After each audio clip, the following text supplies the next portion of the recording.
या मंडळाला 1958ला स्थापना झाली आणि अशोक पाटील म्हणजे पाटील साहेब आम्ही म्हणतो किंवा आम्ही त्यांना प्रेमाने दादा म्हणतो. तुझी जी आम्हाला साथ आहे, आमची सोबती, आमचे ते कार्यकर्ते म्हणा, आमचे सहकारी म्हणा, आमचे सल्लागार म्हणा, अशोक पाटील आमच्याबरोबर कायमस्वरूपी असतात.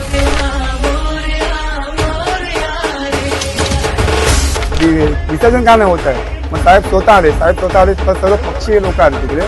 सर्व पक्षीय लोकांना मिळून हा लोकांचा उद्रेक बघितला. साहेबांनी स्वतः एक डिसिजन घेऊन हा लोकांसाठी गणेश भक्तांनी शिवाजीला मोकळा केला आणि त्या शिवाय मोकळा शॉट दिला.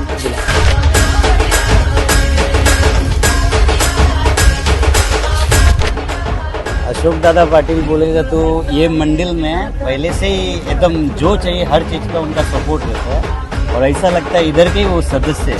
आता पुढे विसर्जनसाठी किंवा मोठ्या मूर्त्या असतात त्यावेळी ते क्रेनची चांगली सोय करतात. त्याच्या अलावा बोटीची चांगली सोय केलेली आहे. त्यांची माणसं असतात स्पेशली की विसर्जन करण्यासाठी की कोणाला काही इजा वगैरे होऊ नये काळजीपूर्वक ती संपूर्ण ते हँडलिंग करतात त्या विसर्जन. अशोकदादांबद्दल बोलायचं तर ते आमदार आमच्यासाठी नाहीच आहे. आमच्या मंडळाचे ते सदस्य आहेत. आम्ही फक्त अशोकदादांच्या कानावर घातलं होतं की दादा आमच्या मंडळाचं 50वं वर्ष आहे. दादांनी मला पहिलंच तिथं थांबवलं की आमच्या नाही आपल्या मंडळाचं.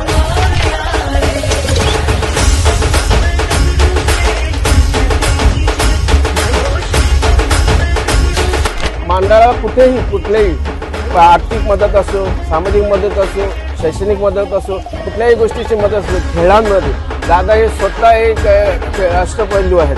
त्याच्यामुळे कुठल्याही खेळामध्ये काही असेल तर सर्वात प्रथम आम्ही त्या दादांकडे जातो आणि दादा कुठल्याही पार्श्वभूमीवर कुठल्याही वेळेला आम्हाला मदत करायचं आहे.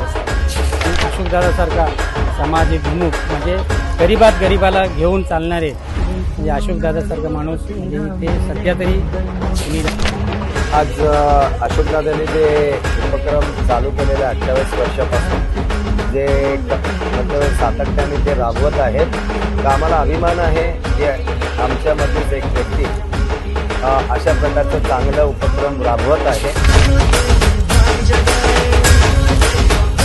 छत्रपती शिवाजी तलावाला विसर्जन इतकं सुंदर आणि प्रचंड मेहनतीने जे त्यांच्याबरोबर जे सहकार्य आमचं मंडळी तिथं विसर्जनला असं मदतीला सुंदर असं विसर्जन करतात.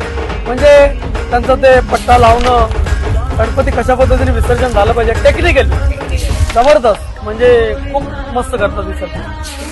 गेली 28 वर्ष अशोकदादा पाटील हे स्वतःच्या मेहनतीने, स्वतःच्या खर्चाने शिवाजी तलावमध्ये जे बाप्पांची विसर्जन व्यवस्था हे स्वतः जातीने बघतायत. त्यांची बरोबर जी टीम असते ती खरोखरच एक वाखाणण्यासारखं आहे.